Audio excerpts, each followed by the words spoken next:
बहुत समय पहले की बात है। पहाड़ों के बीच देवपुर नाम का एक छोटा सा गांव हुआ करता था।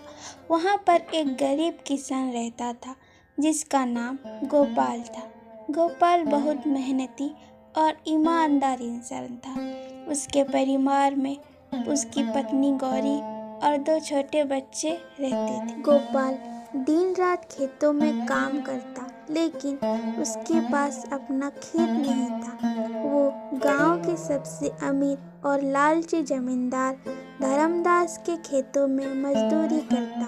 जमींदार उससे और बाकी मजदूरों से खूब काम करवाता, लेकिन मजदूरी बहुत कम देता। एक दिन गौरी ने गोपाल से कहा, सुनिए, बच्चों की पढ़ाई का खर्चा और घर का खर्चा दोनों बढ़ रहे हैं।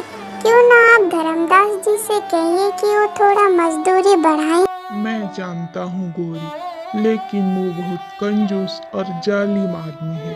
कभी भी एक पैसा ज्यादा नहीं देता, लेकिन कोशिश जरूर करूँगा। अगले दिन जब गोपाल ने जमींदार से मजदूरी बढ़ाने की बात कही तो धर्मदास हंस पड़ा और बोला, अगर ज्यादा पैसे चाहिए तो और ज्यादा काम करो, वरना यहाँ से निकल जाओ। रात गोपाल बहुत उदास होकर जंगल की ओर चला गया। सोच रहा था कि अब परिवार का क्या होगा। तभी उसे एक चमचमाती हुई चीज दिखाई दी। वो पास गया तो देखा कि वहाँ पर एक पुरानी सुनहरी कलम पड़ी है। एक तांत्रिक प्रकट हुआ। तांत्रिक ने कहा, गोपाल, ये कोई साधारण कलम नहीं है, ये जादुई कलम है। इससे जो कुछ भी तुम कागज पर लिखोगे वो सच हो जाएगा। लेकिन ध्यान रखना, कलम से केवल वही लिखोगे जो जरूरी हो।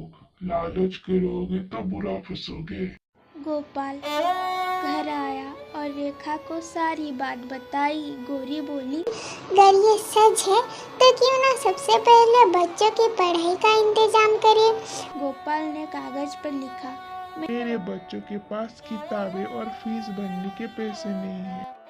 अचानक उसके सामने किताबें और सिक्कों से भरी हुई थैली प्रकट हो गई। गोपाल ये देखकर बहुत खुश हुआ। अगले दिन गोपाल ने सोचा, क्यों ना हम अपनी खेती के लिए जमीन मांग ले। जब उसने खेती के लिए जमीन मांगी, अचानक उसके आंगन में एक खेत प्रकट हो गया। गोपाल ये देखकर बहुत खुश हुआ।